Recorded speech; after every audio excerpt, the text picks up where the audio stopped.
بسم الله الرحمن الرحيم الحمد لله وكفى وسلام على عباده الذين اصطفى أما بعد أعوذ بالله من الشيطان الرجيم بسم الله الرحمن الرحيم ولا يغتب بعضكم بعضا سبحان ربك رب العزة عما يصفون وسلام على المرسلين والحمد لله رب العالمين اللهم صل على سيدنا محمد وعلى آل سيدنا محمد وبارك وسلم اللهم صل على سيدنا محمد وعلى آل سيدنا محمد وبارك وسلم اللهم صل على سيدنا محمد وعلى آل سيدنا محمد وبارك وسلم۔ اس سے پہلے کہ بات شروع ہو، ایک اطلاع یہ دینی ہے کہ ہمارے اس نفلی اعتکاف کے ایک ساتھی پالنپور کی طرف کے ابھی عصر سے پہلے ان کی والدہ کے انتقال کی خبر آئی، انا للہ و انا الیہ راجعون۔ وہ ابھی سفر میں ہیں، نکل چکے ہیں، اللہ تعالیٰ ان کو عافیت سے پہنچائے اور ان کی والدہ کی مغفرت فرمائے، کروٹ کروٹ جنت الفردوس میں اعلیٰ مقام عطا فرمائے۔ یقیناً اس موسم میں یعنی رمضان مبارک کی بہار میں کوئی شخص اپنے مالک کے حقیقی سے جا ملے، یہ رنج کی بات نہیں ہے بلکہ خوشی کی بات ہے۔ لیکن بہرحال کوئی آدمی جدا ہوتا ہے تو اس کا ایک فطری غم ہوتا ہے، ہم ان کے غم میں برابر کے شریک ہیں۔ اللہ رب العزت ان کو اس صبر پر بہترین بدلہ عطا فرمائے اور والدہ کو جنت فردوس میں اعلیٰ مقام عطا فرمائے، گھر والوں کو صبر جمیل عطا فرمائے۔ اس عاجل نے آپ کے سامنے قرآن پاک کی ایک آیت پڑھی، اللہ فرماتے ہیں وَلَا يَغْتَب بَعْضُكُمْ بَعْضًا، کہ آپس میں ایک دوسرے کی پشت کے پیچھے ایک دوسرے کی برائی بیان مت کرو۔ کئی روز سے یہ بات چل رہی ہے کہ اللہ تعالیٰ نے انسان کے اندر کچھ فضائل رکھے ہیں، کچھ رذائل رکھے ہیں۔ رذائل کو دبانا، کچلنا، ان کے زہر کو ختم کرنا، ان کو بے اثر کرنا، اور فضائل کو بروئے کار لانا، ان کو ابھارنا، اس محنت کا نام تصوف و سلوک ہے۔ اور اس کے لیے بہت ساری ایکسرسائز ہیں، اس میں سے جو اس کے لیے معین و مددگار بنتی ہیں، اس میں سے ایک ذکر و اذکار ہے، ریاضت و مجاہدے ہیں۔ آج پورے معاشرے کے اندر ہر آدمی ہر ایک سے بدگمان ہے، ہر آدمی کے دل میں کسی نہ کسی کے بارے میں کوئی میل ہے۔ 100% اپنے دل کو صاف ستھرا کر کے رہنے والے بہت کم ہیں، بلکہ نایاب ہو چکے ہیں۔ کوئی اپنے نیئر ڈیئر سے بدگمان ہے، کوئی اپنے سگے رشتہ داروں سے بدگمان ہے۔ بہت ہی پاکیزہ رشتے، میاں بیوی کا رشتہ، باپ بیٹوں کا رشتہ، ماں بیٹی کا رشتہ، یہ اتنے پاکیزہ رشتے ہیں، لیکن کئی دفعہ بیٹی اپنی ماں سے بدگمان، بیٹا اپنے باپ سے بدگمان۔ یہ کتنے قریبی پاکیزہ رشتے ہیں جس میں سراپا خیری خیر ہے، ہمیشہ ایک دوسرے کے لیے خیری سوچتے ہیں۔ اتنے پاکیزہ رشتے بھی بدگمانیوں کے شکار ہو چکے ہیں۔ پھر پشت کے پیچھے بیٹھ کر برائیاں کرنا، اس کی وجہ سے آدمی اور زیادہ خراب ہو جاتا ہے۔ آج کل جتنی بھی محفلیں ہیں، جہاں 2، 4، 5 بندے جمع ہیں، بیٹھے ہوئے ہیں، چاہے وہ عورتیں ہوں چاہے مرد، یہ ناممکن ہے کہ اس مجلس میں کسی کی غیبت نہ ہو۔ ایک ہی بہت ہی نیک دل پاک خاتون کسی پاک دل پاک خاتون کے پاس پہنچتی ہے اور بہت ہی اچھی طرح سے ہیلو ہائی ابتدا ہوتی ہے، کلام کی گفتگو ہوتی ہے اور اختتام ہوتا ہے غیبت پر، اور پھر کہتی ہیں کہ بس تم ہی سے کہتی ہوں اور کس سے میں کیا کہوں، آپ ہی کو اپنا سمجھائے۔ یہ مرد ہے تو کہا کہ بس اپنا دکھڑا آپ ہی کے سامنے بیان کر سکتا ہوں، کس سے کہوں۔ اور اس طرح کر کے جو چیزیں نہ کرنے کا حکم دیا ہے وہ سب کر ڈالتے ہیں۔ اس لیے دوستو، اس غیبت کی وجہ سے ہمارے دلوں کی پاکی لطافت جاتی رہی اور آدمی ہر ایک سے بدگمان ہو گیا۔ جتنی خوبیاں معاشرے میں تھیں ان خوبیوں سے لطف اندوز نہ ہو سکا، بلکہ ان برائیوں کی وجہ سے آدمی نے اپنے دل کا سکون بھی ضائع کر دیا اور دوسروں کی صلاحیتوں سے فائدہ اٹھانا بھی موقوف ہو گیا۔ اب یہ غیبت ہے کیا چیز، اس کو ذرا سمجھیں۔ غیبت غیب یعنی غیب کے معنی پوشیدہ، چھپا ہوا۔ تو غیبت کا لفظ بتا رہا ہے کہ کوئی ایسی برائی بیان کرنا جس آدمی کی برائی بیان کی جا رہی ہے اس کے سامنے نہیں بلکہ وہ غائب ہے، یہ اس کی غیر حاضری میں ہے، اس کے عدم علم میں، اس سے چھپ کر۔ تو کوئی ایسی برائی جو کسی دوسرے شخص کے اندر موجود ہے اس کا تذکرہ کرنا کسی اور شخص کے سامنے، کہ اگر اس کا تذکرہ جس کے بارے میں کیا جا رہا ہے اس کو معلوم ہو جائے کہ میرے بارے میں یہ بات بیان کی گئی تو اس کو تکلیف پہنچے، اس کو کہتے ہیں غیبت۔ یہ سمجھیے کہ دو آدمی تیسرے آدمی کے بارے میں بات کریں اور تیسرا آدمی مجلس میں موجود نہ ہو، یا یہ کہ اسی مجلس میں موجود ہے لیکن ایسا پرے کو بیٹھا ہوا ہے کہ اس کو پتہ ہی نہیں چل رہا کہ میری بات چل رہی ہے، اور وہ بات ایسی ہو کہ جب وہ سنے تو اس کو تکلیف ہو، اس کو کہتے ہیں غیبت۔ یہ منع ہے، حرام ہے دوست، اس کا کرنا بھی منع، اس کا سننا بھی منع، اس کا کرنا بھی منع، اس کا سننا بھی منع۔ سوال یہ پیدا ہوتا ہے کہ غیبت کی تعریف یہ ہے کہ دو آدمی کسی تیسرے آدمی کی برائی کا تذکرہ کریں، اس برائی کا جو کہ اس تیسرے کے اندر ہے، اس کی غیر حاضری میں، تو اس کو غیبت کہا گیا، اس کو منع کہا گیا، اس کو حرام کہا گیا۔ لیکن آلریڈی یہ چیز تو حقیقت سے وابستہ ہے نا، سچائی سے وابستہ ہے کہ اس کے اندر وہ برائی ہے، کہ ہاں برائی ہے تبھی تو غیبت ہے، برائی ہے اس کے اندر اور اس کی عدم موجودگی میں تذکرہ کیا جا رہا ہے، تبھی تو غیبت ہے، تبھی تو منع ہے۔ اگر نہیں ہے اور پھر اس کے بارے میں وہ بات کی جا رہی ہے جو اس کے اندر نہیں ہے، تو یہ تو بہتان ہے، یہ تو اس سے بھی آگے کے درجے کی بری چیز ہے۔ قربان جائیے اسلام کے حسن پر۔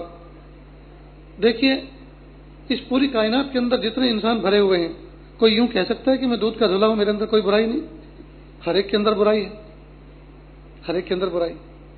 اور جو آدمی دوسرے کے سامنے تیسرے آدمی کی برائی کا تذکرہ کر رہا ہے، تو وہ برائی کا تذکرہ تو کسی دوسرے آدمی کی کر رہا ہے اور اپنے آپ کو نیک سمجھ رہا ہے، اپنے آپ کو اچھا سمجھ رہا ہے، لیکن یہ کیا کم برائی ہے اس کی کہ یہ اس کی غیبت کر رہا ہے؟ یہی تو اس کے برا ہونے کی علامت ہے۔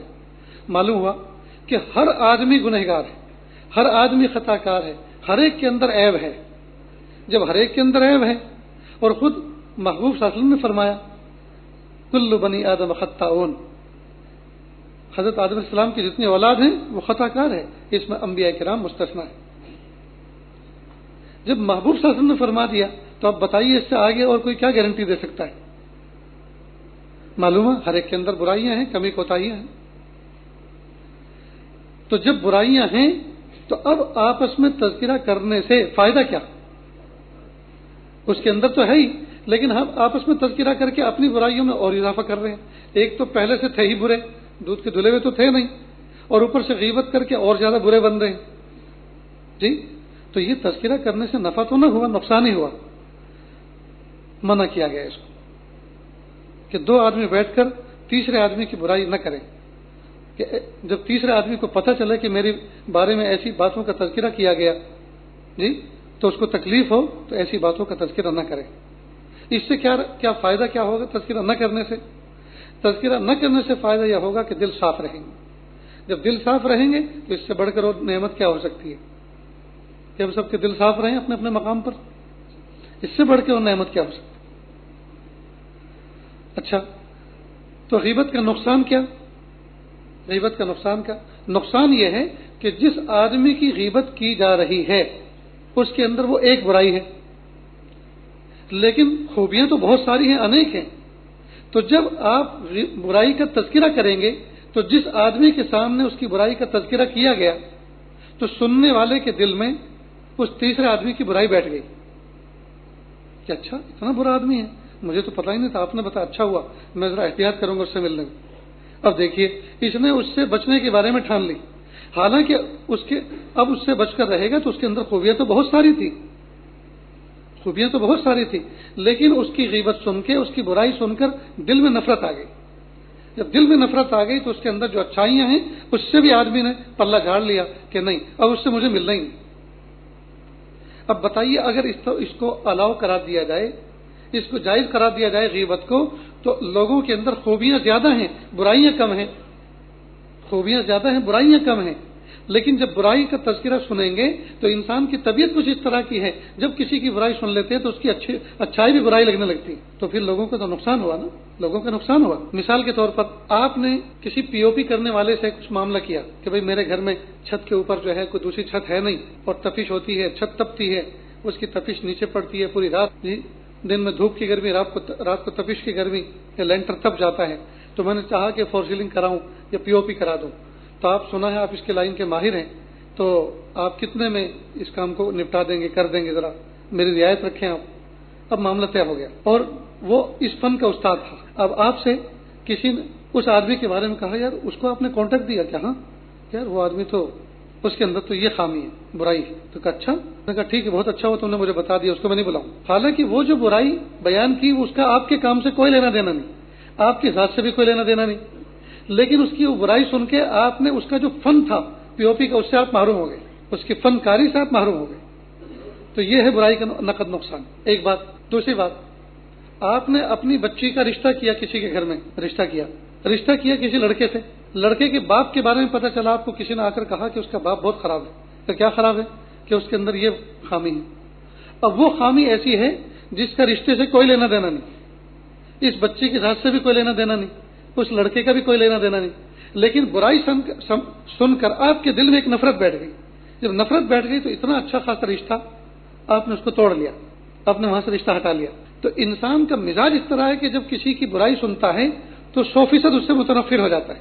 حالانکہ برائی تک بات محدود رہنی چاہیے تھی، لیکن یہاں تک بات محدود نہیں رہتی، بلکہ پوری ذات سے نفرت کرنے لگتا ہے، اس کی صفات سے بھی نفرت کرنے لگتا ہے۔ تو اس لیے اسلام نے اس کو منع قرار دیا کہ یہ غیبت ایسی چیز ہے کہ اگر اس کی ذرا سی بھی پرمیشن دی جائے، ذرا سی بھی اس کی اجازت دی جائے تو پورا معاشرہ پورا کا پورا معاشرہ ایک دوسرے سے نفرت کرنے لگے گا۔ تو یہ اسلام کا حسن ہے دوست، کہ اس کی وجہ سے انسانوں کا نقصان ہو رہا ہے، انسانوں کی جو خوبیاں ہیں ان سے بھی لوگ نفرت کرنے لگے ہیں، انسان کی خوبیوں سے استفادہ کرنا مشکل ہوتا جا رہا ہے۔ لہذا کہا غیبت بالکل بند، لہذا نہ کرنا جائز نہ سننا جائز، نہ کرنا جائز نہ سننا جائز، دونوں منع۔ یہ اسلام کا دوست حسن ہے۔ یہاں تک کہ اگر کوئی آدمی، اس کا ایک علاج کہ اگر کوئی آدمی غیبت کر رہا ہے تو آپ دوسرے سے کہ بھائی کوئی اور تذکرہ کرو نا، اس کو چھوڑو، کہ نہیں اتنی تو بات سنو، کہ نہیں سننی۔ اگر وہ مصر ہے تو آپ اٹھ کے چلے جائیں۔ اس بات کی رعایت بالکل نہ کریں، اس کی دل شکنی ہوگی، اس لیے کہ اس کی دل شکنی کے مقابلے میں ہمارا جو ایمان شکنی ہو رہی ہے وہ نقصان بھاری ہے، وہ بڑا نقصان ہے۔ تو چھوٹا نقصان برداشت کر لیں، بڑے نقصان کے مقابلے نہ سنیں۔ یا یہ کہ فوراً کہہ رہے سن تو سے یہ بات چھوڑ، بعد میں کریں گے، پہلے یہ سن، پھر کسی بات کی طرف اس کو ڈائیورٹ کر دیں۔ اس طرح سے اس غیبت سے بچنے کی کوشش کریں۔ کئی مرتبہ دو دوست ہوتے ہیں اور دونوں کے اندر بہت بہترین جمتی ہے، دونوں ایک دوسرے کی صلاحیتوں سے فائدہ اٹھاتے ہیں۔ ان دونوں میں سے کسی ایک سے کوئی تیسرا آدمی آ کر بات کرتا ہے کہ یار جو تم سے جس سے کے ساتھ اٹھتے بیٹھتے ہو اس کے اندر فلاں خرابی ہے۔ اب اتنا دل پژمردہ ہوتا ہے سن کر کہ آدمی اس سے نفرت کرنے لگتا ہے۔ تو وہ جو استفادے کا سلسلہ چل رہا تھا وہ ختم ہو گیا۔ ہاں البتہ ایک شکل میں یہ جائز ہو سکتی ہے، یہ غیبت سننا اور یہ کرنا ایک شکل میں جائز ہو سکتی ہے، اور وہ یہ کہ آدمی اس نیت سے یہ بات کرے کہ اس کی اصلاح کرنی، اور سامنے والے کو اس بات پر تیار کرے کہ بھئی میں آپ سے ایک بھائی کے بارے میں کچھ بات کرنے جا رہا ہوں، اس کے اندر ایک برائی ہے، میں اکیلا ہمت نہیں جٹا پا رہا اس کی اصلاح کرنے پر، تو اگر میں وہ تذکرہ آپ کے سامنے کر دوں تو کیا ہم دونوں مل کر اس کی اصلاح کر سکتے ہیں؟ آپ اپنے اندر ہمت پا رہے ہیں، کہا کہ جی مومن بھائی کا فائدہ ہو سکتا ہے، تو اس میں کیا ہوا، ضرور کریں گے، بتاؤ کیا بات ہے۔ اب جو یہ برائی کا تذکرہ ہو رہا ہے اور جو آپ سنا رہے ہیں وہ سن رہے ہیں، یہ غیبت برائی نہیں بلکہ یہ کار ثواب ہے۔ اور کیوں کار ثواب ہے؟ اس لیے کہ آپ کسی کی خیرخواہی کرنا چاہتے ہیں، اور آپ جو یہ سن رہے ہیں تو نفرت کی نظر سے نہیں سن رہے، بلکہ اس لیے سن رہے ہیں تاکہ اس کو سن کر کما حق ہو پوری مسئلے کی نوعیت سمجھ میں آ جائے، تاکہ کس طرح سے اس سے بات کی جائے، کس طرح سے اس کو بچایا جائے، اس کو سمجھانا آسان ہو۔ اب یہ غیبت سننا اور کہنا دونوں جائز ہو گیا۔ جس طرح کسی کا بھی ستر عورت جو چھپی جن جگہوں کو چھپانا ضروری ہے ان جگہوں کا دیکھنا جائز نہیں ہے، لیکن اگر ڈاکٹر کو دکھا رہے ہیں اور ڈاکٹر دیکھ رہا ہے تو اس کو دکھانا اس کو دیکھنا دونوں جائز، اس لیے کہ وہ دیکھ رہا ہے، مرض کی نوعیت معلوم کرے گا، تبھی تو مرہم لگا سکے گا، تبھی تو اس کی علاج کو سمجھ سکے گا۔ تو بہت ساری چیز فی نفسی ناجائز ہوتی ہیں لیکن کسی دوسری وجہ سے وہ جائز بنتی ہیں، تو غیبت اس شکل میں جائز ہوگی سننا اور کرنا جبکہ آپ کی نیت سنانے پر اس کی اصلاح ہو اور سننے پر اس کی اصلاح کی غرض۔ اتنی بات سمجھ میں آ گئی دوستو؟ اگر معاشرے سے غیبت نکل جائے تو یہ معاشرہ پرسکون ہو جائے، دل لوگوں کے پاک صاف رہیں، ہر آدمی ایک دوسرے کو اپنے سے اچھا سمجھے۔ جب کسی کی برائی ہمارے دل میں نہیں ہوگی، جب برائی ہم نے سنی نہیں تو برائی کیوں، لہذا اس کو اچھا سمجھا، خوشگمان رہے۔ اور یاد رکھیں دوستو، خوشگمانی کے لیے کسی دلیل کی ضرورت نہیں، لیکن بدگمانی کے لیے کسی دلیل شرعی کی ضرورت پڑتی۔ کسی سے بدگمان ہونا ہو تو اس کے لیے دلیل کی ضرورت ہے۔ اب کوئی آدمی آڑا ٹیڑھا چل رہا ہے، یہ ایسا لگتا ہے کہیں اس نے چوری کی ہوگی، رات کو یہ دیوار پھلانگ کے بھاگا ہوگا تو اس کی ہڈی ٹوٹ گئی ہوگی، تو یہ لنگڑا اس لیے ہے، یہ چور ہے۔ واہ بھائی واہ، یہ صغرا کبرا ملا کے ہم نے جو نتیجہ نکالا، یہ کون سی عقل مندی جی؟ یہ ایک آدمی ہے، اس کی ایک آنکھ چھوٹی دکھ رہی ہے، ایک بڑی ہے، یہ ضرور جو ہے یہ لڑکیوں کو، پھر آگے آپ پورا کر لیں جملہ، یہ بری نظر سے دیکھتا ہوگا، اس کی آنکھ اس لیے چھوٹی ہے۔ ارے اللہ کے بندے، یہ بڑھائی کا کام کرتا ہے، یہ نجار ہے، اور بار بار اس کو جی اپنی لکڑی رننے کے بعد اس کو ایک آنکھ بند کر کے دیکھنا ہوتا ہے کہ نشے میں فراز کس جگہ ہے، رندا مجھے کس جگہ مارنا ہے۔ تو جو بڑھئی ہوتے ہیں ان کی ایک آنکھ پہ فرق پڑ جاتا ہے، مسلسل جو یہ کام کرتے ہیں، ایک آنکھ بند کر کے دوسری آنکھ کھول کر، تو چھوٹی بڑی آنکھ کسی نہ کسی کام کی وجہ سے بھی ہوتی ہے۔ بہت سے نشانچی لوگوں کی آنکھ بھی چھوٹی بڑی ہوتی ہے، ماہر نشانچی ہوتے ہیں۔ اب ہم آنکھ چھوٹی بڑی دیکھ کر سوچنے لگے کہ یہ جو ہے بدنگاہی کرتا ہے اور یہ نگاہوں سے حرام شکار کرتا پھرتا ہے، تو یہ ہم کیسے کسی کی آنکھ کو دیکھ کر اندازہ لگا سکتے ہیں؟ لہذا دوستو، بدگمانی کے لیے دلیل شرعی کی ضرورت ہے جی، اور خوشگمان ہونے کے لیے کسی دلیل کی ضرورت نہیں۔ ہر آدمی ایک دوسرے کو اللہ کا ولی سمجھ سکتا ہے، یہ کوئی ناجائز نہیں ہے۔ ہر آدمی مجھ سے بہتر، ہر آدمی یہ سمجھے دوسرے کو یہ مجھ سے بہتر ہے، یہ اللہ کا نیک بندہ ہے، لیکن کسی کے بارے میں بدگمانی یہ بالکل جائز نہیں۔ تو بہرحال غیبت کے عنوان پہ بات چل رہی ہے، تو غیبت جو دوستو یہ ایسا گناہ ہے کہ اس کی وجہ سے آدمی کا دل میلا ہو جاتا ہے، اور دل میلا ہی نہیں ہوتا صرف، بلکہ اس کی جو خوبیاں ہیں اور اس کی جو اچھائیاں ہیں آدمی اس سے استفادہ نہیں کر پاتا۔ اس لیے اس کو منع قرار دیا کہ یہ ایسی بیماری ہے، اس پہ قدغن لگاؤ، اس پہ پابندی۔ لہذا یہ غیبت سننا بھی منع اور غیبت کرنا بھی منع۔ ایک شعر ہے، دھن رے دنیا دھن، پرائی دھنی کا پاپ نہ پن، تیری روئی میں ہے چار بنولے پہلے ان کو چن۔ بنولا کہتے ہیں گجراتی میں، جس کو کپاسیا کہتے ہیں۔ روئی کا جو پھول ہوتا ہے، اس پھول کے درمیان میں ایک بیج ہوتا ہے، اس کو بنولا کہتے ہیں اردو زبان میں۔ بھینسوں کو کھلاتے ہیں، گایوں کو کھلاتے ہیں جی، تو دودھ زیادہ دیتی ہے۔ اس کا تیل بھی نکالتے ہیں، آج کل جس کو کوکنگ آئل کہتے ہیں، استعمال کرتے ہیں کھانے پینے میں۔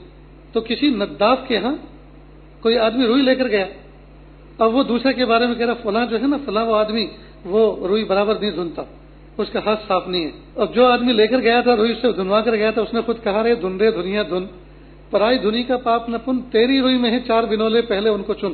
اگر وہ کپاسیا، وہ بیج روئی کے اندر رہ جائے تو روئی خراب ہو جاتی ہے، اتنا حصہ خراب ہو جاتا ہے، وہ سڑتا ہے، جب سڑتا ہے تو اتنی روئی کو خراب کرتا ہے۔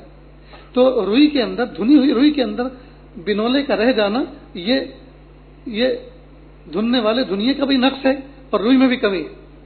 تو اس نے کہا تم دوسروں کی برائی بیان کر رہے ہو، تمہاری جو رضائی بھروا کے میں تم سے لے گیا تھا، گدا بھروا کے تم سے لے گیا تھا، اس روئی میں بنولے نکلے، وہ سڑ گئی۔ تو جب کوئی آدمی کسی کی برائی کرتا ہے تو پہلے خود تو اپنے خبر لے کہ میرے اندر کتنی برائی ہے، اور میں اپنے آپ کو اچھا سمجھ رہا ہوں، دوسرے کی غیبت کر رہا ہوں، یہی تو میرے برے ہونے کی علامت ہے کہ میں کسی کی برائی کر رہا ہوں، میں کسی کی غیبت۔ اب دوسری بات رہ جاتی ہے کہ غیبت کس شکل میں جائز ہے؟ اس شکل میں جائز ہے جبکہ کرنے والا اور سننے والا دونوں اس بات پر ارادہ کریں کہ ہمیں جس کی برائی کا تذکرہ ہم کر رہے ہیں اور سن رہے ہیں، اس کی ہمیں اصلاح کرنی۔ اب اصلاح کیسے کریں، اس کو بھی سمجھیں دوستو۔ اصلاح ایک فن ہے اور ہر مومن کے اوپر اصلاح کی ذمہ داری ہے۔ کلکم راعٍ وکلکم مسئول عن رعیتہ، تم میں کا ہر شخص نگہبان ہے اپنے ماتحت کے بارے میں۔ ہر بڑے سے چھوٹے کے بارے میں مسئولیت ہوگی، ہر بڑے سے چھوٹے کے بارے میں۔ ہر بڑے کی ذمہ داری ہے کہ اپنے ماتحت کا خیال رکھے، ٹوکا ٹاکی جاری رکھے۔ آج کل دوستو یہ چیز ہی ختم ہو گئی۔ بڑے اپنی بڑائی اس میں سمجھتے ہیں کہ کچھ نہ بولیں کسی کو، جو چاہے جو کر رہے ہیں کرنے دیں، جو کر رہے ہیں کرنے دیں۔ پھر کہتے ہیں کہ یہ دور کسی کو کہنے جیسا نہیں ہے، میں نے کہا تھا اس نے منہ بنا لیا۔ بھائی تم نے منہ بنانے جیسے انداز سے کہا تھا تو منہ بنا لیا۔ اگر آپ بھلے انداز سے کہتے تو بھلا انداز تو ہر ایک کو بھلا لگتا ہے، بھلا انداز تو ہر ایک کو بھلا لگتا ہے۔ تو کئی مرتبہ کسی آدمی کو روک ٹوک کرنے کا تو ہر ایک کو حق ہے، ہر ایک کو کرنا چاہیے، لیکن روک ٹوک کرنے کی بھی اسٹائل ہونی چاہیے، روک ٹوک کرنے کا بھی انداز ہونا چاہیے۔ بعض لوگ اتنے اچھے انداز سے بات سمجھا دیتے ہیں، سامنے والے کی سمجھ میں آ جاتی ہے۔ بعض سانس ایسی ہوتی ہیں کہ اپنی بہو کو سانس بھی نہیں لینے دیتی، اب کہتی ہیں کہ میری بات سے چڑھتی ہے۔ بھائی جب تم چڑھاونے انداز سے کہتی ہو تو چڑھتی ہے، وہی آپ بات بیٹی کے انداز سے کہو تو